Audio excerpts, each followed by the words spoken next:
गीता 18 के श्लोक नंबर 62 में भगवान स्वयं कह रहे हैं कि अर्जुन उस परमेश्वर की शरण में जा जिसकी कृपा से परम शांति व शाश्वत स्थान अर्थात सतलोक को प्राप्त होगा। वो परमेश्वर कौन है, कहां है, कैसा है, जानने के लिए कृपया अवश्य सुनिए जगत गुरु तत्वदर्शी संत रामपाल जी महाराज के अमृत वचन।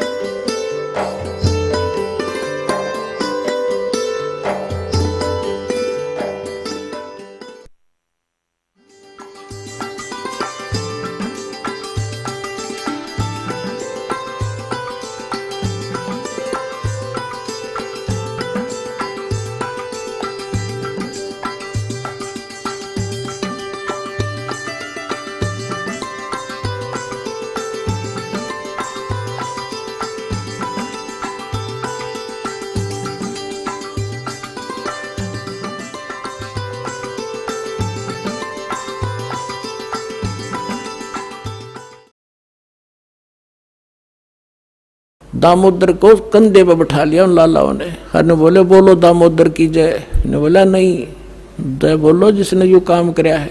बोलो कबीर परमेश्वर जी की जय हो।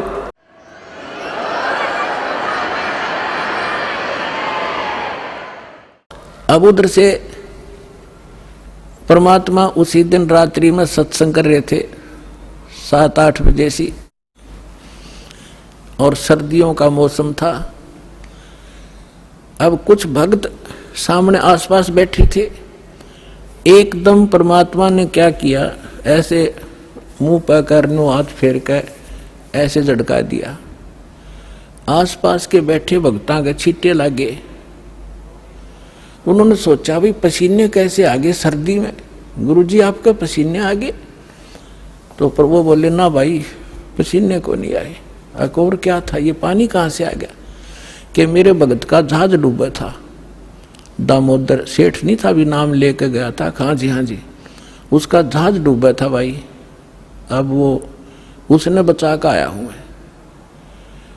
अब वो भगत सोच रहे थे अब भाई, अब क्योंकि हम भक्ति अवश्य करते हैं लेकिन विश्वास दृढ़ नहीं होता। और परमात्मा कहते हैं कहा हो तो हरि नाम से जब मन में नहीं विश्वास, बिना विश्वास के जो भक्ति करते हैं वो सफल नहीं होते हैं। तो वो कच्चे से थे और मन में उनके न्यू थी, ऐसे ही शब्द गा रहे थे, ज्ञान सुना रहे थे, पसीने आगे होंगे। हमारे सामने बैठे और वहाँ कैसे समुद्र में जहाज बचा के आए हैं। वो तो बात कही आई हुई। अब वहां से जब वो चलकर आए सेठ, 1-2 दिन और लग गया उन्होंने। उस दिन फिर सत्संग हो रहा था। वो पहले अपने घर गया। घर जाकर पता चला कि मेरी धर्मपत्नी भी उड़े जा रही, सत्संग में गई हुई है। और सारे वो सेठ ने बोले पीछे घर जावांगे, और सारे बच्चा ने साथ ले रहे। पहले अब परमात्मा का उपदेश लेंगे जब घर बढ़ाएंगे। अब हमारा बाकी आज का जीवन, आज के बाद का जीवन उनका ही हमारा। और सारे वहां चलेंगे, सीधे वहां 15-20 लाला जी उनका परिवार है। अब क्या हुआ, अब उधर सत्संग चल रहा था। वही भक्त मिले जुले से वो आया करते उस क्षेत्र में, तो सारे वही बैठे। और पीछे तय क्या हुआ, वो सारे के सारे जाकर बाहर खड़े हो कहने जय हो पाबंदी छोड़ कबीर साहब की, जय हो भगवान कबीर साहब की। परमात्मा बोले रे बाहर कौन शोर कर रहा, पता करके आइयो। अब जो ही वो बाहर गए भक्त पता करने आंगन से बाहर, तो उन्होंने देखा दामोदर को। वो सब जाने थे क्योंकि वो आते जाते थे सत्संग में। तो उन्होंने आकर बताया जी दामोदर सेठ आ रहा है और उसके साथ और कई लाला जी हैं, सेठ हैं, और आपका दर्शन करना चाहते हैं। बोला बुला लो भाई, क्या बात होगी। वो सारे आगे चरणाम अपने दंडोत प्रणाम करें। हे भगवान आपने दया कर दी, हमारे जीवन रक्षा कर दी। परमात्मा हमसे बहुत भूल हुई, हमने बहुत गलती की, आपके भक्त को बहुत सताया, टॉर्चर किया, इसको माफ करो हम अपराधियों को, भगवान आपने हमारी जान बचा दी, हमारा जहाज डूबता आपने बचा दिया। परमात्मा बोले क्या कह रहे हो भाई? और परमात्मा चाहो थे जिनका मन में शंका थी वो उनका भ्रम निवारण करने के लिए एक सच बताओ सारी कहानी क्या हुआ था कि भगवान ऐसे ऐसे हो गया था। हमने अपने सारे जंतर मंत्र कर लिए थे, कोई राहत नहीं मिली। फिर हमने आपके भगत आराध करी थी, इसने आपको पुकारा के मंत्र पढ़ा यू दाने, यू बेहोश हो गया आपको पुकार के। तब कहा बेटा मैं ही वहां पहुंचा था और आपकी रक्षा करी थी, और आपका अब सौभाग्य है कि आपको इस संकट आपके लिए वरदान से दोगा कि आपके समझ में आ गई और आप यहाँ आगे दीक्षा लो और अपना कल्याण कराओ। सभी ने नाम लिया, उनका कल्याण हुआ। बोलो सतगुरुदेव।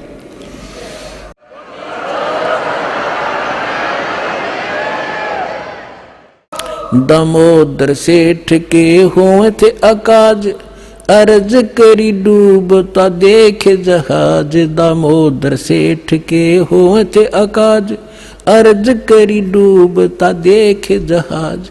लाज मेरी रखियो गरीब नवाज, समुद्र से पार लंघाने वाले। लाज मेरी रखियो गरीब नवाज, समुद्र से पार लंघाने वाले। धन धन सतगुरु सत कबीर भक्त की, पीड़ मिटाने वाले सत साहिब। अब आपको भक्तों के कुछ अनुभव सुनाएंगे और श्रद्धा से सुनना। नमस्कार सर। सत साहिब भगत जी।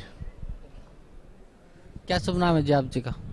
मेरा नाम भगत विक्रम दास है। मैं ग्राम रेंगा कठेरा, तहसील खैरागढ़, जिला राजनांद गांव का रहने वाला हूँ। सर क्या काम करते हैं आप?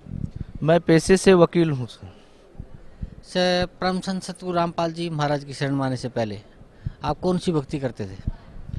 मैं बचपना से गायत्री परिवार मिशन हरिद्वार वालों से कम 20-25 साल से बचपना से ही जुड़ा था सर उसमें, और उन्हीं लोग का भक्ति कर रहा था। लेकिन मैं गायत्री मंत्र जाप करता था सर, तो मेरे को ऐसा नहीं लगता था कि ये गायत्री मंत्र है, और इस मंत्र से मन उबता था सर मेरा। उसके बाद में मैंने उसी बीच में एक जगत गुरु रामानंद जी महाराज हैं, रामपंथ वाले हैं ये, इन्हीं लोग से जुड़ के फिर इन्हीं से नाम लिया सर। इनसे नाम लेने के बाद में मैं वो भी भक्ति करता रहा, गायत्री मंत्र का भी जाप करता रहा। लेकिन ये जगत गुरु रामानंदाचार्य है, इनसे नाम लेने बाद में मेरे को पता चला ये लोग हमको राम और सीता की मंत्र देते थे, और स्वयं जो है हनुमान जी का पूजा करते थे। ये जानने के बाद में मेरे लगा जब हमको भी मोक्ष पाना है और उसको भी मोक्ष पाना है, और ये हनुमान जी का पाठ कर रहे हैं, हम जो को राम और सीता की दे रहे हैं, तो ये तो भक्ति भी समानता नहीं है, एकता नहीं है, और इस भक्ति से कल्याण होने वाला नहीं है। फिर भी मैं उन लोग का नाम जपता रहा सर, गायत्री मंत्र दोनों का नाम जपता रहा, और इससे हमको कोई फायदा नहीं होता था सर, मानसिक शांति भी नहीं मिलती थी। हम हर 3 महीने में तीर्थ यात्रा घूमने चले जाते थे, वहां से फिर आते थे, कुछ दिन ठीक रहते थे, ऐसे हम लोग का निरंतर चलता रहा सर। सर परम संत सतगुरु रामपाल जी महाराज की शरण में आप कैसे आए? हम अपने जीवन पूरे अध्यात्म में सौंप रखे थे सर, और हमने ये सोच रखे थे हमको जीते जी अपनी मोक्ष ही करवाना, ये हमने उद्देश्य मान लिए थे। इसी बीच हम लोग टीवी अध्यात्म चैनल जितने भी चलते थे, इस चैनल में हम जितना रामायण देते थे, भागवत देते थे, शिव पुराण देते थे, और अन्य जितने अध्यात्म कथा देते थे, उसको हम टाइम बाय टाइम रेगुलर घर में बैठ के देखते थे सर टीवी से। तो कभी ऐसे होता था कई अच्छे कार्यक्रम कई बार प्रसारित नहीं होते थे, तो हम लोग चैनल बदलते रहते थे। चैनल बदलते बदलते एक बार जागरण चैनल में गुरुदेवता संत तत्वदर्शी रामपाल महाराज जी का सत्संग चल रहा था, उस चैनल खुली सर, और उसमें देखे। चैनल देखने के बाद में हमको लगा सर कि ये क्या अजीब बता रहे, पुस्तक को दिखा रहे, सादा सिंपल संत है। फिर संत देखे, एक दिन देखे, 2 दिन देखे, तीसरे दिन देखे सर, फिर उसने बताया कि ये ब्रह्मा विष्णु नासवान है। हम इतने बाद हमको पसंद नहीं आया सर, क्योंकि हम भी ब्रह्मा विष्णु महेश का ही पूजा करते थे। बाद में हम लोग नहीं देखना चाहते थे, फिर भी मन ऐसे खींच लेते थे कि उसी चैनल को ही हम लोग फिर चालू करते थे। बाद में फिर देखना शुरू किया, सारी ग्रंथ में प्रमाण देखा, सब देखा, तो हमने सोचा है गायत्री परिवार वालों का जो मंत्र दिखाया सर जी, उसमें हमको 100% विश्वास हुई कि इसको मंत्र मान के हम जप रहे हैं। और एक यजुर्वेद का अध्याय नंबर 36 का ये मंत्र नंबर 3 है, उसमें ओम जोड़ के गायत्री मंत्र बनाया गया है, और गायत्री का अर्थ ही मंत्र होता है। और ये लोग गायत्री माता है करके और इसको गायत्री मंत्र बना के वंदना कर रहे हैं, और ये वास्तविकन में जिसकी वंदना है ये मंत्र, ये तो पूर्ण परमात्मा कबीर पुरुष को ही वंदना कर रहे हैं। ये बात हमारी मन में खट के हमने गायत्री परिवार वालों से जाके पूछा कि आपकी मंत्र कहाँ से आए हैं, आप मंत्र कहाँ से आपको मिला। किसी ने नहीं बताया सर। जब हमने बताया कि आप वेद पढ़ने से क्या, एक वेद पढ़ने से आपकी मोक्ष हो सकती है, तो यही लोग बोले सर चारों वेद पढ़ने से मोक्ष नहीं हो सकती है, एक वेद को बात तो बहुत की दूर है। तो हमने बताया जब एक वेद पढ़ने से, चारों वेद पढ़ने से मुक्ति नहीं हो सकती, तो ये एक मंत्र को और रात दिन जपने से हमारा मोक्ष कैसे हो सकता है। फिर सभी ने सर हमारे प्रति ना तो कोई जवाब दिया और सच्चाई से मुंह मोड़ने लगे। हमने वहां तुरंत छोड़ दिया। उसके बाद में हम सोचे सर जितने संत हैं, महंत जितने होते हैं, ये सब अपने अपने कुछ न कुछ बताते रहते सर, अपने प्रभुत्व जमाते रहते हैं। तो हमने सोचा अब किसी का बात मानना ठीक नहीं है। हमने सारी चारों वेद, देवी भागवत, गीता, कबीर सागर और 18 पुराण और जितने अध्यात्म में सारी ग्रंथ सर हमने खुद खरीदे, और 1 साल तक हमने वकालत बंद करके अपने घर में निरंतर इन सब का अध्ययन किए, और गुरु जी का जितने भी सत्संग आते थे सब बैठ के सुन के पूरे उसमें मिलाते सर। तो अंत में हमने देखे ये सारी गुरु, सारी पंथ, ये तो सब पूरे कोरे कागज, कबाड़ कचड़े भरे, किसी का पास ना तो मंत्र है ना तो ज्ञान है। ये सब झूठे पब्लिक और भक्त समाज को भ्रमित करे हुए रखे सर, इसके पास कोई ज्ञान नहीं है। हमने उसी दिन हमें आत्मा पश्चाताप हुई सर, और हमें सोचे कि हे परमात्मा आप अगर हो तो हमको किसी तरह शरण मिलो। हमने इतनी जिंदगी भक्ति करके अपनी सत्यानाश कर दिए। उसके बाद में टीवी फ्लैश में देखे सर कि कार्यक्रम है, अपने एड्रेस नोट किए और तुरंत वहाँ आके परमपिता परमात्मा जगत गुरु तत्वदर्शी रामपाल से नाम उपदेश लिए सर। सर जो सतभक्ति परम संत सतगुरु रामपाल जी महाराज ने आपको दी है, उस भक्ति का आपको क्या लाभ मिला? ये भक्ति का लाभ का अगर विवरण करना आप शुरू करें जी तो हमको पूरे जिंदगी या समय बीत जाएगा लाभ में। 2-4 ऐसे हुआ हमारे घर में, नाम लेके हम गए, हमारे बहन जो सोई थी ऊपर पंखा चल रहा था, पूरी स्पीड से पंखा उसके ऊपर गिरी सर, लेकिन उसको कुछ नहीं हुआ। हमने माना जय बंदी छोड़, ये परमात्मा कबीर ही कर सकता है, दूसरा कोई नहीं कर सकता सर। मेरी 3 लड़की है सर, छोटी लड़की जो 3-4 साल की है आई है, अब नाम भी ली सर, 5 साल की है। उसने दूध पीने लिए कि मेरी माँ को, जो सर उसकी दादी है, उसके जिद की कि मैं दूध पीऊंगी। तो दूध हम लोग सिक्का जो बांध के रस्सी में लटकाए रखते सर, उसमें दूध था, तो गिलास में निकाले, 1 कप निकाल के उसको दिए। बच्ची बोली नहीं हमको और चाहिए। इतने में बच्ची रोने लगे, हम मनाए सर, माने नहीं बच्ची। तो फिर मैं बोला माँ को दे दो माँ, करो निकाल को। फिर माँ ने जब निकाली सर तो दूध में छिपकली मरा हुआ निकला सर। मतलब जय बंदी छोड़िए, परमात्मा कबीर परमात्मा की कृपा सर, जो दूध में पता चल गया वो निकल गया सर। नहीं छिपकली पीने के बाद, जहर पीने के बाद में बच्ची तो फिर भगवान ही मालिक था सर। ये 2 लाभ हुआ। उसके बाद में घर परिवार में सब मांसाहार करते थे सर, सबका आदत व्यवहार जो है हमारा भी स्वयं का सब चीज से लिप्त था सर। परमात्मा की शरण में आने से सारी वो विकार, सारी मानसा, सारी प्रवृत्ति दूर हो गई सर। और जब से हम इस पंथ में आए हैं, जुड़े, ज्ञान को जाने, हमने एक ही लक्ष्य बना लिया कि ज्ञान को जन जग तक फैलाएंगे और जन जग तक बांटेंगे। और जितने हमारे भाई बहन हर पंथ काल समाज ये दूर में लगे हुए सर, ये सब यहाँ आए और नाम ले अपना करवान कराया। हमने सर जिस परमात्मा को ढूंढने के लिए गायत्री परिवार में गए और जगत गुरु रामानंद महाराज थे उसके पास गए, अंत में सब देवी देवता पूजा की और बहुत से संत और सत्संग समागम सब में गए, लेकिन वो भक्ति हमको आके बरवाला आश्रम में ही मिली सर। और किसकी भक्ति करनी चाहिए, किस विधि से करनी चाहिए, ये सारी भक्ति रास्ता माध्यम हमको बरवाला आश्रम में तत्वदर्शी संत रामपाल महाराज से ही मिला सर। सबसे बड़ी फायदा हमको यही हुई सर। हमारे सदगुरुदेव रामपाल जी महाराज का सत ज्ञान और सत उपदेश है, इसको हम प्रचार के माध्यम से जन जन तक फैलाने जा रहे हैं सर। इसी उद्देश्य से हम लोग दामाखेड़ा में भी गए थे और यथार्थ कबीर पंथ का जो बुक है सर, उसको हम लोग वहाँ बांट रहे थे फ्री में। इतने में दामाखेड़ा वहाँ के जो हवेली वाले हैं, प्रकाश मुनि के अनुयायी हैं, ये लोग आए और हम लोग को मारते पीटते हवेली ले गए। वहाँ रख के 2:30 बजे से 6 बजे तक मार पीट किए सर। और मेरे को तो अलग रूम में ले गए और ले जाकर उनके अनुयायियों ने बैट से स्टंप से मेरे को इतना मारे और मर गए करके ही छोड़ के वहाँ गए सर। हमारी उन लोगों से प्रार्थना है, हमारे सदगुरु रामपाल जी महाराज या बरवाला आश्रम में सभी धर्म पंथ की जो धर्म गुरु हैं, इन सबसे आध्यात्मिक ज्ञान चर्चा करने के लिए सबको आमंत्रित किए हुए हैं। अगर दामाखेड़ा वालों के पास सद ज्ञान है तो बरवाला आश्रम में आए और सदगुरु रामपाल महाराज से आध्यात्मिक चर्चा करे।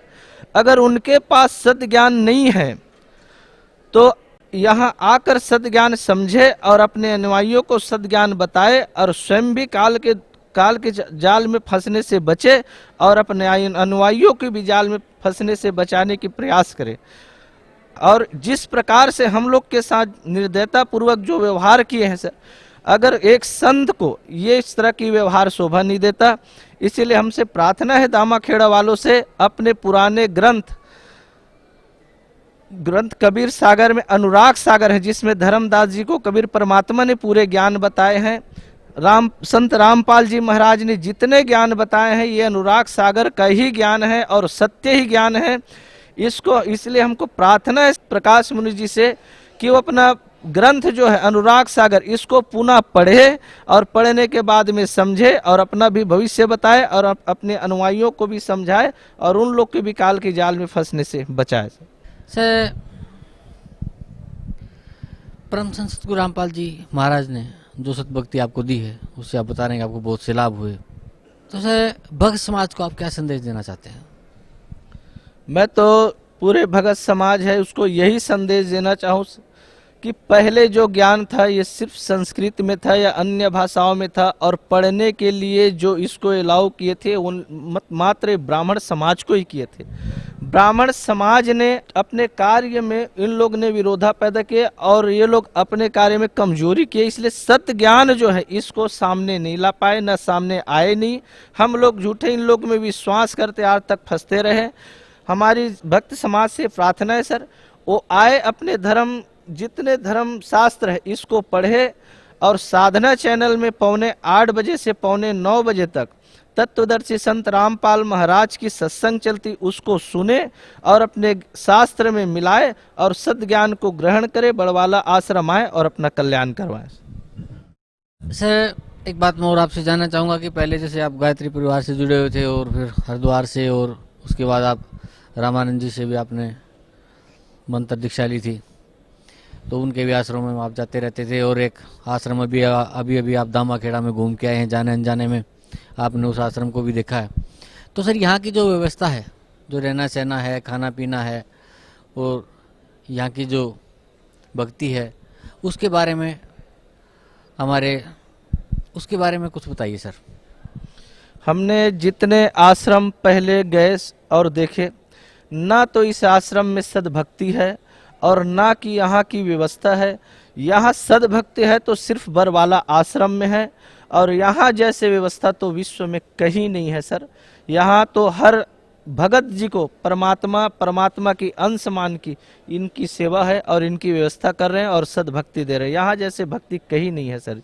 इसीलिए अगर परमात्मा की प्राप्ति के लिए भक्ति में लगे हुए हैं तो मान बड़ाई छोड़कर सीधे बरवाला आश्रम में तत्काल आइए और यहाँ सदगुरु तत्वदर्शी रामपाल महाराज से नाम दीक्षा लीजिए और अपना कल्याण करवाइए। जी धन्यवाद सर, आपका बहुत बहुत धन्यवाद। परम पिता परमात्मा पूर्ण ब्रह्म सारी सृष्टि के रचनहार कबीर देव कबीर परमेश्वर जी की असीम रजा से आप सभी पुण्यात्माएं सत्संग सुनने के लिए उपस्थित हुए। जिन पुण्यात्माओं के जिन प्राणियों के पुण्य बहुत ज़्यादा होते हैं उनको मानव शरीर प्राप्त होता है। मानव शरीर 2 प्रकार से प्राप्त होता है। एक तो टर्न वाइज मिलता है। परमात्मा का विधान है कि इस जीव को भले ये कितना ही निकम्मा हो, 84 लाख प्रकार के प्राणियों के कष्टों को पूरा एक चक्कर लगाने के उपरांत इसको एक मानव शरीर परमात्मा अवश्य दिलवाते हैं। और दूसरी प्रकार का जो मानव शरीर प्राप्त होता है वो उन पुण्यात्माओं को होता है जो पहले भी मानव थे, उनके पुण्य ज़्यादा थे, जिस कारण से किसी जन्म में उन्होंने शुभ साधनाएं, शास्त्र अनुकूल साधनाएं की होती हैं, शुभ संस्कार बनाए होते हैं, जिसके परिणाम स्वरूप उनको कई कई सैकड़ों भी मानव शरीर प्राप्त हो जाते हैं। लेकिन उन मानव शरीर के अंदर यदि सतगुरु नहीं मिलते तो उनको फिर से शुभ संस्कार बनाने का अवसर प्राप्त नहीं होता। और सतगुरु के अतिरिक्त अन्य किसी नकली संतों से ज्ञान प्राप्त करके साधना करते हैं, वो शास्त्र विरुद्ध साधना होने से यूजलेस होती है। उदाहरण के लिए श्रीमद् भगवत गीता अध्याय नंबर 16 के श्लोक 23 और 24 पर्याप्त हैं। और जब तक हम शास्त्र अनुकूल साधना नहीं करेंगे हमारे आध्यात्मिक शुभ संस्कार नहीं बन सकते। तो जिस कारण से भले ही सैकड़ों मनुष्य जीवन भी प्राप्त कर ले वो प्राणी जिसके पूर्व जन्म के किसी समय शुभ संस्कार ज़्यादा संचित हो गए और फिर वो मनुष्य शरीर प्राप्त करता हुआ आ रहा है, उसके लिए वो कौन सा समय है? अब ये समय है जो ये प्राइम टाइम है, ये बिचली पीढ़ी प्रारंभ होगी कलयुग की। इसमें परमात्मा अपने बच्चों को अपने वचनानुसार अब सबको तत्व ज्ञान से परिचित कराएगा, सतनाम सारनाम सबको प्राप्त कराएगा। जो यहाँ से निकल जाएंगे सावधानी बरत कर सत साधना करके वो तो गए, सफल हुए। और जो नहीं निकल पाए और साधना कर रहे हैं किसी भी कारण से वो फाउल हो जाते हैं और पार नहीं हो पाते हैं, तो वो भी करोड़ों और काफ़ी करोड़ों की संख्या में ऐसे हो जाते हैं। तो जो करोड़ों की संख्या में सत्साधना करते हुए और यहाँ रह जाएंगे, ये मंत्र ऐसे अनमोल और इतने कीमती हैं, इनकी थोड़ी ही साधना से बहुत ज़्यादा आध्यात्मिक एनर्जी स्टोर हो जाती है। सतनाम के विषय में सूक्ष्म वेद में कहा है, सतनाम पालड़े रंग होरी हो, 14 लोक चढ़ावे राम रंग होरी हो, 3 लोक पास अंग धुर रंग होरी हो, तो ना तुले तुलाया राम रंग होरी हो। जैसे हम यहाँ के त्योहार मनाते हैं, होली मीन खुशी से हम एक दूसरे के साथ रंग उछालते हैं, तो परमात्मा कहते हैं ये होली जो आप मनाते हो ये नकली है, ये काल प्रेरित है। एक व्यक्ति का युवा पुत्र मर गया होली से 2 दिन पहले, ना वो स्वयं होली मना पा रहा है, ना उसके रिलेटिव और ना उसके मोहल्ले वाले। तो अब कहाँ गई वो होली जिसको इतना इम्पोर्टेंट त्योहार मान रहे थे? तो परमात्मा और उससे परिचित संत कहते हैं कि इस नकली सांग में, इस नकली स्थान पर आप ये नाचा गाई करते हो, आपने भांग पी रखी है, नशे में बकवाद कर रहे हो। इस भांग का नशा, काल की माया का नशा अज्ञानता में प्रेरित होकर कर रहे हो, या एक पलक में ना जाने के बिजली गिर जा, ऐसे लोक में तुम खुशी मना रहे हो। या तो जब आपको ज्ञान होगा आंखों से आंसू नहीं सूखेंगे, हम के कष्ट उठा रहे हैं और आगे क्या जुल्म होगा हमारे साथ। तो असली होरी राम नाम की होरी है। या खेलो, दिन रात खेलो, रात खेलो दिन खेलो, सुमन करो दिन रात इस राम नाम की होरी से, इस रंग को बखेरो। तो क्या कहते हैं कि सतनाम जो 2 अक्षर का मंत्र है, जिसमें एक ओम है एक तत् है, और ये ऐसा अनमोल मंत्र है, इसकी इतनी कीमत बताई है। यदि विधिवत परम संत अधिकारी संत से प्राप्त करके, अधिकारी आपको बता देता हूं 21 ब्रह्मांड में, इस विश्व में इस दास के अतिरिक्त इन तीनों मंत्रों को देने का कोई अधिकारी नहीं है। या गलती ना करियो, बहुत धोखा खा लिया आपने।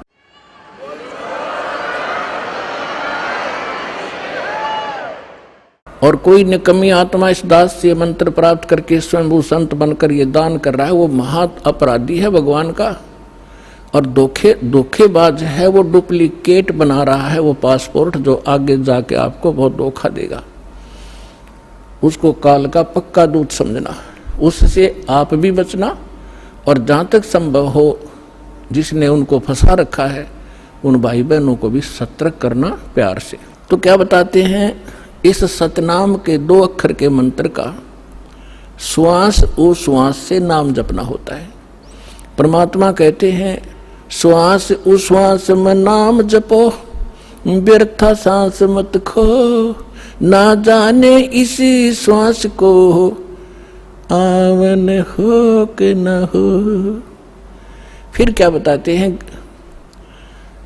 कि ये इतना एक श्वास का एक सतनाम एक भी आपने सुमन कर लिया विधिवत अधिकारी संत से, और बिल्कुल सावधानी से, यानी सिमरन जब करते हो सतनाम का, बाहर जो मंत्र छोड़ते हो उसके ऊपर उसकी अंदर से जो उच्चारण होता है श्वास के द्वारा महसूस होता है मैं क्या बोल रहा हूँ, और बाहर श्वास छोड़ते समय कौन से मंत्र का उच्चारण होता है, उसको अजप्पा जाप कहते हैं। बाहर छोड़ते हैं उस मंत्र के उच्चारण पर आपकी सुरत और नृत्य लगी रहे, मन लगा रहे। अंदर जौन सा लेते हैं, जो 2 अक्षर में से एक अंदर लेते हैं, उसके ऊपर भी आपका ध्यान रहे। वैसे मतलब नहीं कि आत्मा माला फिरती रहे, सांस चलता रहे और सुमन होता रहे, ये नहीं चलेगा। सुरत नृत्य और पवन, सुरत नृत्य मन पवन, ये चारों पदार्थ एकत्रित करने होते हैं। जब श्वास, पवन माने श्वास से सुमन करते हैं, तो उसके ऊपर हमारा सुरत और नृत्य और मन और श्वास चल ही रहा है, ये पवन, इन चारों को एकत्रित रखना है। तो ऐसे एक सिमरन आपका पूरा हो गया। जल्दी नहीं करे इसमें, ये सहज मार्ग है। कई जल्दी के मारे मन फटाफट खींच दे मीटर सुमरन का, प्यार से करे चाहे थोड़े कर ले, उसकी कीमत होगी। और सिमरन करे ध्यान से, बगैर सुरत नृत्य लगाए कोई सिमरन हो रहा है वो काम असफल नहीं होगा। तो ऐसे किया हुआ सतनाम का एक सिमरन की कितनी कीमत बताई है पुण्यात्माओं। जिस व्यक्ति ने कभी लाल सुना ना हो, हीरा देखा भी नहीं हो, उसकी कीमत का पता ना हो, सुना भी ना हो, और उसको कोई एक पत्थर दिखावे कि ये एक चमकीला पत्थर जो आपको नजर आ रहा है ये करोड़ रुपए का है। अब सामने वाले ने कभी ये देखा नहीं, कभी उसका व्यवहार उससे पड़ा नहीं, तो वो मानने या ना मानने पर उसकी कीमत ज्यों की त्यों है। इसी प्रकार इस सिमरन की जो दास आपको दे रहा है ये हीरे हैं। मोती मुक्ता दरसत नाही, ये जग है सब अंदरे, दिखत के तो नैन चश्म इनका फेरा मोतिया बंदरे। चारों युग में मेरे संत पुकारे, और कूक कहा हम हेल रे, हीरे माणिक मोती बरसे, ये जग चुगता ढेल रे। परमात्मा ने कहा कि मैं चारों युगों में आया हूं। सतयुग में सत सुकृत नाम था मेरा, और त्रेता में मुनिंदर द्वापर में करुणा में और इस कलयुग में कबीर नाम से मैं आया हूँ। तो चारों युगों में मैं आया हूँ और परमात्मा का विधान वेदों से आपको बहुत बार बताया है कि वो परमात्मा कैसी लीला करता है। ऊपर रहता है सतलोक में, सह शरीर मनो सदृश्य है, वहाँ राजा के समान एक सिंहासन पर विराजमान है। वहाँ से गति करके आते हैं या अच्छी आत्माओं को मिलते हैं, उनको अपने से परिचित कराते हैं सचखंड सतलोक ले जाके, फिर उनको वापस छोड़ते हैं। फिर वो परमात्मा से परिचित महापुरुष परमात्मा के उस यथार्थ ज्ञान को संसार के अंदर फैलाते हैं और परमात्मा स्वयं भी वही काम करने के लिए आते हैं। एक कवियों की तरह लोकोक्तियों के माध्यम से अपने ज्ञान को प्रचार करते हैं। तो क्या बता रहे हैं, चारों युग में संत पुकारे कूक कहा हम हेल रे, हीरे माणिक मोती वर्षे ये जग जुगता ढेल रे। हम सत्य ज्ञान और सत्य साधना रूपी हीरे और मोती आपके सामने बखेरते हैं और आपने उनकी पहचान नहीं है। आप ये कंकर पत्थर आन उपासना, अन्य देवी देवताओं की पूजा, ये भूत पूजाएं करके आप कंकर पत्थर इकट्ठे कर रहे हो, ये सोचकर ये बहुमूल्य होंगे। तो यहां परमात्मा कहते हैं हीरे मोती माणिक बरसे ये जग चुगता ढेल रे। तो ये जो श्वास का सिमरण है ये लाल है आपका, और ये जितने भी एकत्रित करोगे इनकी उतनी ही कीमत होगी जो अभी दास बताने जा रहा है। क्या बताते हैं कि एक सिमरण आपने कर लिया श्वास का, एक सतनाम के 2 अक्षर का, एक मंत्र बाहर छोड़ा दूसरा अंदर लेते हैं, ये एक कंप्लीट मंत्र बन गया। देख कितना आसान सी बात, चलते कर लो, बैठ के कर लो, लेट के कर लो, सफर में बस में कर लो, रेलगाड़ी में कर लो, इतना सिंपल वे। इन अज्ञानियों ने इसको पहाड़ बना रखा था, खड़े होकर तपो, ढूंढने लगा लो, व्रत रखो, जंगलों में जा बैठो, और फिर जंगल में चले गए, रोटी के लिए फिर आए गृहस्थी के पास, दिए माई अंडे धक्के खाते। अब सारा काम अव्यवस्थित कर दिया इन लोगों ने, अज्ञानियों ने। तो क्या बताते हैं परमात्मा कि इस सतनाम के एक सिमरण की कितनी कीमत है। होय होय, सतनाम पालड़ रंग होरी हो। तराजू के तखड़ी के एक पलड़े में सतनाम के एक सुमरण की कीमत रख दो, और दूसरे में पृथ्वी लोक की पूरी कीमत, स्वर्ग लोक की कीमत और पाताल लोक की कीमत। 3 ये तो पासंग है, और दूसरी में 14 लोक, विष्णु जी का लोक, ब्रह्मा जी का लोक, शिव जी का लोक, दुर्गा का लोक, और ये निरंजन का लोक, और ऊपर जो स्वर्ग के अंदर महास्वर्ग के अंदर आगे कई डिवाइड कर रखे। ऐसे ये कुल मिलाकर 14 लोक में बनते हैं, तल उतल ये नीचे के। परमात्मा कहते हैं 14 के 14 लोकों की कीमत दूसरे पलड़े में रख दो। एक पलड़े में सतनाम की एक वैल्यू, और उधर 14 लोक चढ़ावे राम रंग होरी हो, और 3 लोक पासंग धरे, पृथ्वी लोक, स्वर्ग लोक और पाताल लोक की को तो गिनती में भी नहीं है इसकी, उसके सामने कीमत। अब पासंग क्या होती है, अब आजकल के बच्चे तो नहीं जानते होंगे, लेकिन हमारे समय के हम अच्छी तरह जानते हैं। हमारा खूब पाला पड़ा है, किसान परिवार में जन्म था। हमारे पिता जी के पास ये सेठ लोग कणक लेने आते थे, तो उस समय वो कहा करते भी सेठ जी तराजू चेक करा तेरी। वो चेक कराता था, उसमें कुछ एरर होती तो उसको ठीक करने के लिए उसी जैसे गेहूं तोल रहे हैं, गेहूं से थोड़े से कणक लिया और दूसरे पलड़े में डाल दी जाती है, वो पासिंग ठीक करने के लिए। पासिंग माने एरर, उसके लिए वो कणक रख दी जाती है, उधर ही बट्टे रख दिए जाते हैं, दूसरी साइड पलड़े से फिर कणक तोली जाती है। तो वो जो एक मुट्ठी कणक डाली है वो पासंग है, वो सौदे में नहीं आती, वो तो व्यर्थ में पड़ी है। वो चाहे ग्राहक की तरफ जाओ और चाहे धनी की तरफ रह जाओ, उसकी कोई ध्यान नहीं करता। वो पासंग है, यानी इतनी कम वैल्यू है। तो आप कितनी पुण्यात्मा हो और कितना सिमरन आप करते हो, और आप कितने धनी होते जा रहे हो अध्यात्म के। कबीर साहब कहते हैं, कबीरा सब जग निर्धना, धनवंता ना कोई, धनवंता सो जानियो जिस पर राम नाम धन हो। अब आज अरबपति है और कल मृत्यु हो गया, भक्ति करी नहीं, तो कल क्या है? वो गधापति है। फिर वो गधा बन कर घूम रहा होगा, कुत्ता बन कर गलियों में सैर सपट्टे कर रहा होगा, टट्टी खा रहा होगा, खा के यहाँ का धन। तो पुण्यात्माओं, इस परमात्मा की शरण में आपको यहाँ के भौतिक सुख भी आपके डिमांड रिक्वायरमेंट के अनुसार अवश्य देगा ये दाता, और फिर आपकी जो भक्ति की शेष पूंजी को सुरक्षित रखेगा, ताकि चल आपके यहाँ जाते समय आपका धन सुरक्षित रहे। अब क्या बता रहे हैं? सतनाम पालड़ रंग होरी हो, 14 लोक चढ़ाव राम रंग होरी हो, 3 लोक पास्यंग धर रंग होरी हो, तो ना तुले तुलाया राम रंग होरी हो। और हमारी बुद्धि कहाँ सेट कर दी इस काल ने?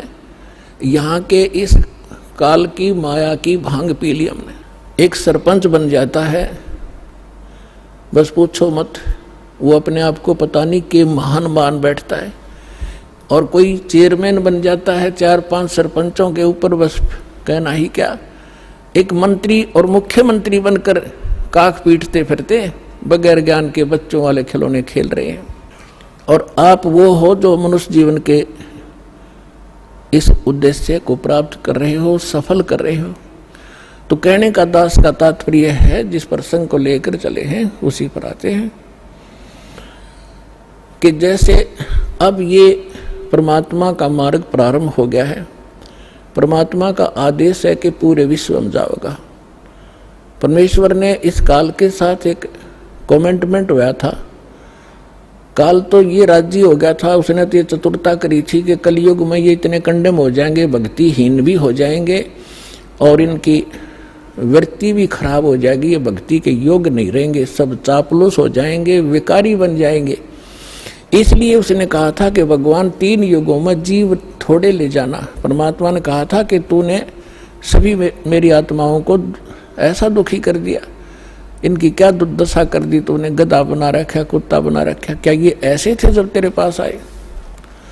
तब इसने प्रार्थना करके, ये अलग स्टोरी है लेकिन हिंट देना पड़ेगा, फिर आगे चलेंगे। तो उसने प्रार्थना की थी, भगवान 3 युगों में जीव कम ले जाना। मालिक को भी पता था, क्योंकि हमारी शंका बहुत ज़्यादा है, तुरंत उत्पन्न हो जाएंगी कि परमात्मा ने ऐसा क्यों वर दिया 3 युगों में जीव ना ले जाने का। तो हमने ऐसे निकम्मा काम किया था, उसके बदले में ये सजा भी थोड़ी है हमारे को। फिर भी परमात्मा को पता था कि सतयुग त्रेता द्वापर में इनकी घनी कमाई होगी भक्ति की, और ये दुखी नहीं होंगे। जैसे संस्कार आपके होंगे उसी प्रकार परमात्मा ने इस पृथ्वी पर वैसा ही माहौल बना देता है दाता।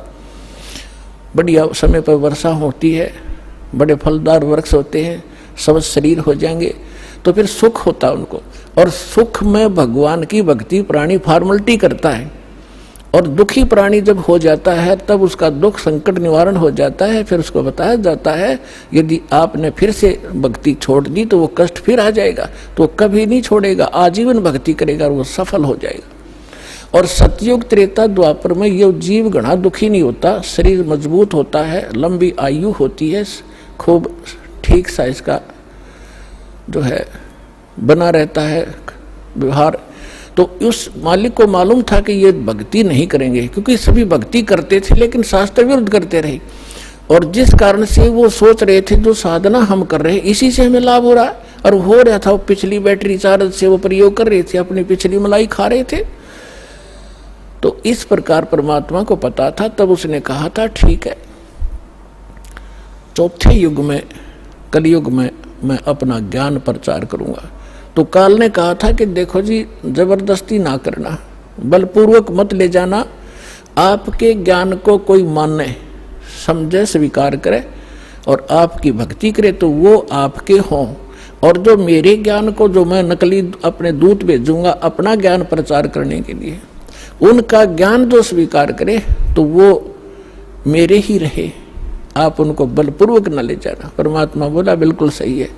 जब मेरा ज्ञान ही स्वीकार कोई नहीं करेगा तो खाक जाएगा मेरे लोक में, वो तो वही जाएगा जो मेरा ज्ञान स्वीकार करेगा, मेरी भक्ति ग्रहण करेगा, तब वो जाएगा।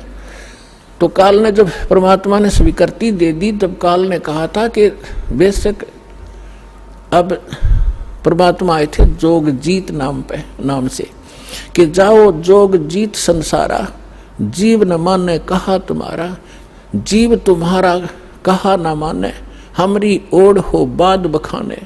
फिर कहा था द्वादश पंथ करूं मैं साजा, नाम तुम्हारा ले करूं आवाजा, द्वादश पंथ नाम जो ले ही हमरे मुख में आन समोई, और अनेक पंथ चलाऊं या विद जीवों को भरमाऊं, देवल देव और पितृ धाम पुजवाऊं, और जब ऐसे नकली जब तब सबके मन लाऊं, और जाओ जोग जीत संसारा, जीव न माने कहा तुम्हारा, जीव तुम्हारा कहा ना माने, हमरी ओढ़ हो बाद बखाने। मेरे वकील बन के खड़े हो जाएंगे, तो रामकृष्ण को कैसे भगवान नहीं मानते हो, क्या कर रहे हो। तो परमात्मा ने कहा था कि अब मेरी भी सुन ले दो बात। चौथा युग जब कलयुग आई, तब हम अपना अंश पठाई, काल फंद छूटे डर लोई। जो जितने तू बकवास कर देगा, जितने तू ये भ्रमित करेगा, बंधन बनाएगा, काल फंद छूटे नर लोई, सकल सृष्टि परवानी खोई। ये परमात्मा का वचन है बच्चों, कोई डूम भाट के गीत नहीं है, समर्थ की वचन है। कि कहते हैं कलयुग बीते 5500 पाचा, तब ये वचन मेरा होगा साचा, और कलयुग बीत जावे जब एता, सकल सभी प्राणी और परम पुरुष पद चेता। अब परमात्मा ने कहा था कि जब चौथा युग कलयुग आवेगा तब मैं अपना अंश भेजूंगा, और उस समय काल के सारे फंद, तेरे सारे दाव पेच, ये अज्ञान को काट दिया जाएगा, और सकल सृष्टि उपदेशी होगी, नाम लेवेगी। और फिर कहा था कि जब कलयुग 5505 बीत जाएगा तब मेरा ये वचन सत्य होगा, और उस समय पूरा विश्व उस परमात्मा के उस परम पद का जानकार होगा, उसको पता चले। अभी तो हम स्वर्ग और नरक, कोई व्यक्ति मर गया, नो का स्वर्गवासी हो गया, चाहे जाता हो नरक में, हमने एक कोड वर्ड बना रखा था। तो अभी तक हमने सतलोक और सचखंड का पता ही नहीं था, परमात्मा का परम पद कौन सा है और कहाँ रहता है, कैसा है, कैसे प्राप्त होता है। और ये नकली पंथ चले थे काल के, राधा स्वामी पंथ और कबीर पंथ, जो 12 पंथ है कबीर जी के नाम से चला रखे, सारे नकली और काल के प्रेरित हैं। इनमें ना सत्य ज्ञान है ना सत्य साधना है, तो अंडरस्टूड है। जानना ज्ञान सत्य है, ना वहाँ नाम साधना सत्य है, तो क्या है वो तो खोखा है, नकली है, डुप्लीकेट सारे। तो अब परमात्मा ने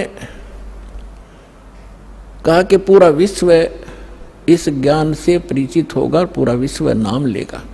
अब प्रसंग चल रहा था कि 2 प्रकार से मानव शरीर प्राप्त होते हैं। एक तो टर्न वाइज होता है कि नरक स्वर्ग भोग के, उसके बाद फिर 84 लाख प्रकार के प्राणियों के शरीरों में कष्ट उठा के उसको एक मानव शरीर मिलता ही मिलता है। तो वो उस प्रकार का प्राणी शीघ्र भक्ति पर नहीं लगता। उसके अंदर एक ऐसा गुण होता है, अवगुण होता है, वो बहुत ही देर से बहुत समय लगेगा उसमें, लेकिन मालिक की दया, जो दास ने कल उदाहरण दिया था, उस तरीके से उसके ऊपर असर होता है। वो भी तरीका मालिक उन बच्चों के लिए भी अपनाएगा अब। लेकिन जो बता रहा दास के, एक पिछले संस्कारों से पुनर्जन्म होते रहते मानव के, उसके लिए अभी तक दास या भूमिका बना रहा है, ये समझाने के लिए आपको कि जैसे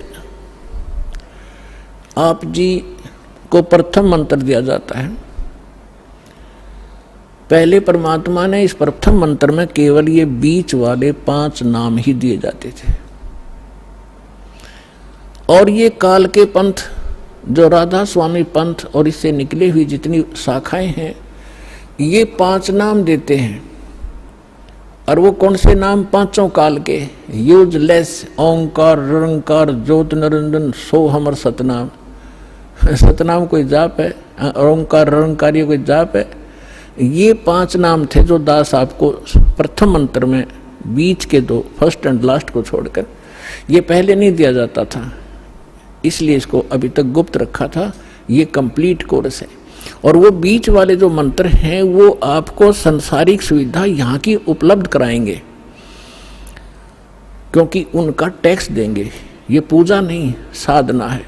साधना और पूजा में अंतर होता है। जैसे हम पूजा करते हैं परमात्मा को पाने की, तो हम परमात्मा को पाने के लिए जो भी प्रयत्न करते हैं वो साधना है। जैसे हमने, हमारा पूज्य है जल, हमने जल प्राप्त करना है, तो जल प्राप्त करना जमीन के अंदर है, तो हमारा जो पूज्य है, इष्ट है, वो है जल। और उसके पाने के लिए, जल प्राप्त करने के लिए जो भी हम क्रिया करते हैं, बोकी लगाते हैं, पाइप डालते हैं, फिर हैंडपंप लगाते हैं, तो वो हमारी साधना है, वो पूजा नहीं है।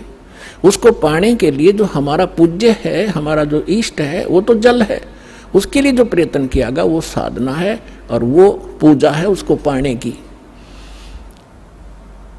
तो इस प्रकार इसको पूजा और इसको समझना। हमारी आस्था तो जल के अंदर है, उन इंस्ट्रूमेंटों में थोड़ी है, और उनके बिना वो मिले नहीं। तो इसी प्रकार ये जो प्रथम मंत्र आपके दिए जाते हैं ये साधना है।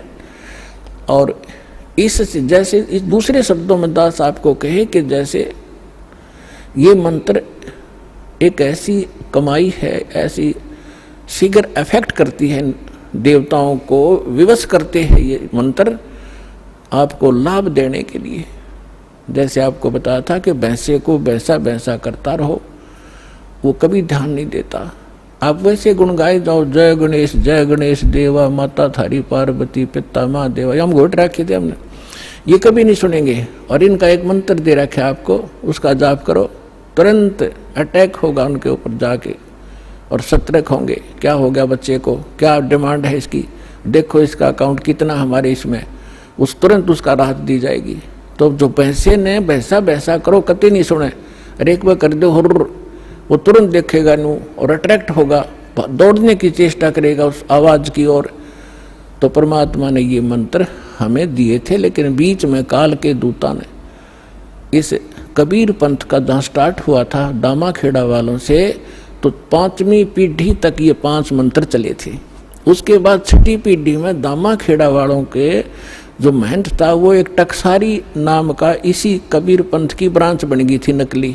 उसने भ्रमित कर दिया कि तुम बात करते हो सतलोक की और सचखंड और सतपुरुष की, और पूजा कर रहे हो तुम देवी देवताओं की, ये कहे कि भक्ति है तुम्हारी। तो भ्रमित हो गया, उसको ज्ञान नहीं था, छठा पीढ़ी वाला था।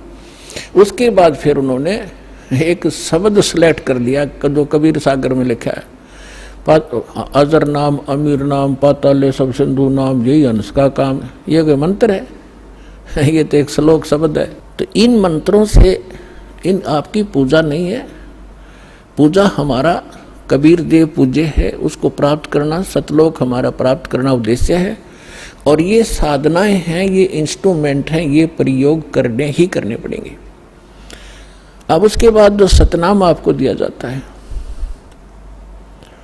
सतनाम के अंदर एकाध सिरफिरा जो विशेषकर वो व्यक्ति भ्रमित होता है जिसके कर्म घड़े बिगड़ जाते हैं, जो 100, 200, 1000, 2000 व्यक्तियों को भ्रमित करके उनको अपने पीछे लगा कर गुरु बन बैठता है। अब क्या बन गई, परमात्मा की दया हो रही है, हमारे जो बच्चे शिष्य बनते हैं जो पहले अन्य इन गुरुओं के पास थे, अब बच्चे को, बालक थोड़े ही एजुकेटेड हैं, दास ऐसे ढंग से ज्ञान देता है कि बालक भी समझ जा और प्रमाण देता है, तो उनको समझ में आ रहा है, वो अपने गुरुओं के पास जा रहे हैं। उन गुरुओं से भी कह रहे हैं जी आप भी चलो, आप भी भ्रमित हैं और हमें भी मिसगाइड किया आपने। आपका उद्देश्य तो ठीक था कि हम कुछ मार्गदर्शन करें, लेकिन आपको ही नहीं पता, आप झूठे गाइड बन गए। आप भी चलो, तो जो अच्छी आत्माएं हैं वो आ जाते हैं, दीक्षा भी ले रहे हैं। एक तो ये कह रहा था कि मेरे 20,000 शिष्य हैं, मुझे ये ज्ञान मिला। पहले मैंने ज्ञान गंगा पढ़ा और फिर मैंने अपने शिष्यों से कहा कि तुम भी पढ़ो, देखो इसमें क्या है। तो उन शिष्यों से ने कहा जी इसमें तो अद्वितीय ज्ञान है। तो मैंने कहा कि जाओ तुम दीक्षा लेकर आओ। तो वो अपने शिष्य भेजे उस प्यारी आत्मा ने। और अब कह रहा था पिछले सत्संग पे कि पिछली बार मैं भी आ गया हूँ और शेष को भी अब जाके ये ज्ञान गंगा दूंगा और यहाँ लाऊंगा। ये है महान आत्मा।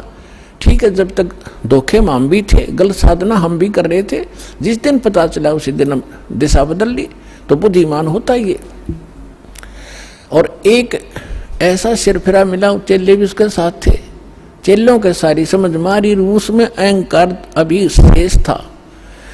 वो खड़ा लाइन में कहने लगा जी मैंने 2 बात करनी है। वो कहते हैं जी ये हमारे गुरुजी थे पहले और आज इन्हें दीक्षा ले ली है। अब वो प्रथम दीक्षा ले ली, द्वितीय दीक्षा दी जब उसने कहा कि ये क्या है, ये वही मंत्र है, उल्टे सुल्टे करके दे रहे हो, ये कोई सतनाम हुआ। तो पुण्यात्माओं यही मार खाता ये प्राणी। वो एम था उसके अंदर, अहंकार था। अब डॉक्टर मैं हूं और रोगी वो बनकर आ रहा है और डॉक्टर की दवाई में वो ऑब्जेक्शन कर रहा है। एक जड़ी बूटी होती है, उनको अगर 4-5 जड़ियां मिलाई जाती हैं तो उनका गुण धर्म कुछ अन्य होता है, वो कुछ अन्य लाभ देती हैं। और जब उनको सिंगल खाया जाता है तो वो अलग लाभ देती है, और जिनको 2 में मिलाकर खाया जाता है तो वो अन्य लाभ देती है। तो इस प्रकार उसको समझाने की चेष्टा की और वो उसका सौभाग्य दुर्भाग्य साथ है, उसका समझ में आई कि ना हुई। तो आपको भी बता रहा हूं कि ऐसे भ्रमित ना होना। पहले तो ये देखो कि जो ज्ञान दास ने आपके रूबरू किया है, विश्व में आज तक ब्रह्मा विष्णु महेश क्लियर नहीं कर सके इसको। इस दास पे दया हुई, तो आगे कौन सी का चीज छोड़ दूंगा मैं, ये भी विचार कर लेना।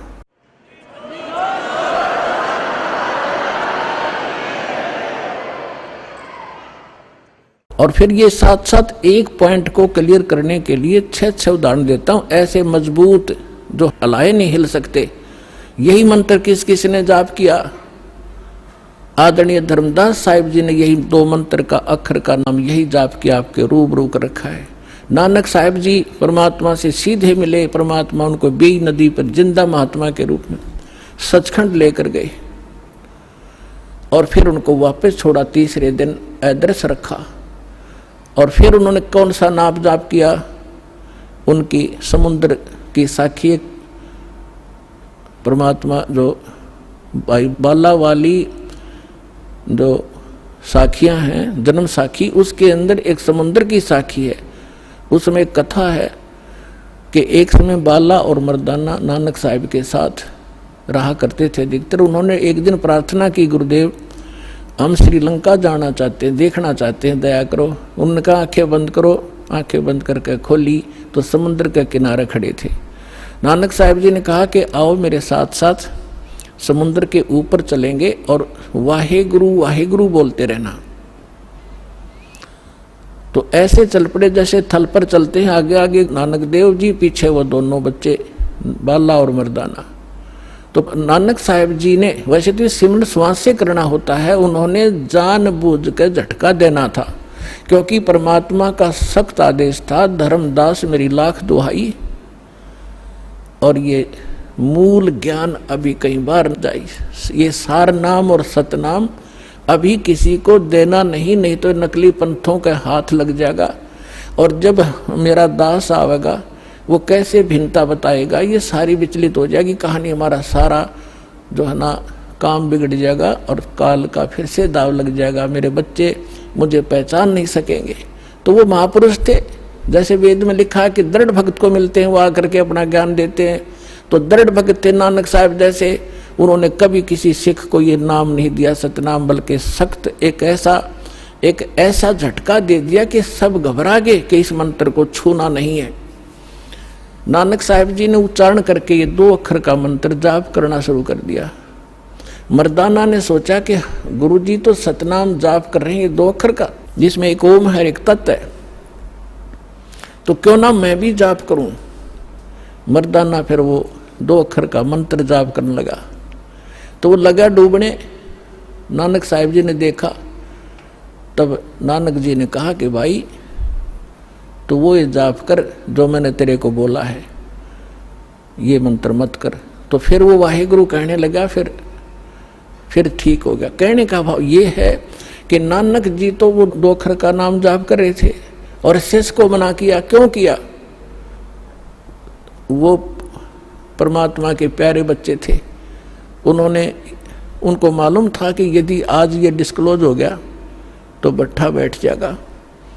आज तक किसी सिख को इस सतनाम की भनक भी नहीं है, ना वो ग्रंथ साहिब में रखा, अलग अलग स्थानों पर रख दिया, लेकिन सीधा नहीं रखा, और वहां से प्रमाणित हो गया। और इसके साथ साथ आदरणीय गरीबदास साहिब जी को परमात्मा मिले, गांव छुड़ानी, जिला जद्दर, हरियाणा में, खेतों में 10 वर्ष के थे, सचखंड लेकर गए और फिर बहुत काफी समय 8-10 घंटे ऊपर रखा परमात्मा के बच्चे को, फिर वापस छोड़ा। उसने परमात्मा से परिचित होकर अपनी अमृतवाणी में दास उसी गरीबदास पंथ से आगे बढ़ा है। उसमें गरीबदास पंथ में ये मंत्र नहीं है सतनाम का, और के में बकवास करते हैं, ओम भागवते वासुदेव नमः, कोई करता है, कोई कुछ करता है, कोई सतगुरु, ये मंत्र नहीं है। और ग्रंथ साहिब गुरु गरीबदास जी के ग्रंथ साहिब के अंदर प्रमाणित है ये मंत्र। ऐसे ही नामदेव जी को परमात्मा मिले थे, उसको भी यही मंत्र दिया था 2 अक्षर का। पहले वो अकेला ओम नाम जाप करते थे, फिर उनको समझाया कि ओम तो ब्रह्म तक का जाप है, ये तो असंख्य जन्म तक जाप कर लिया आपने, और यहीं भटकते रहते हो, ब्रह्म लोक में चले जाते हो, वहां से फिर वापस आ जाते हो। नामा छिपा ओम तारी, पीछे सोहम भेद विचारी, सार शब्द पाया ददलोई, आवागमन बोर ना होई। तो कहने का भाव ये है दास का कि ये मंत्र जो है, इस भ्रमणा में ना रहना। अब बड़ी बनाई बात ने बिगाड़ियो मत, मुश्किल से सिरे चढ़ी है यह कहानी। कितने संकट झेलने पड़े हैं, दास ने जेल तक जाना पड़ा, झूठे मुकदमों को फेस कर रहे हैं। कोई बात नहीं, परमात्मा हमारे साथ है। हमारा एक बार ज्ञान निखार हो जा, फिर चाहे फांसी दे दियो मेरा, एक बार परमात्मा का ज्ञान उसके बच्चों तक पहुंच जा।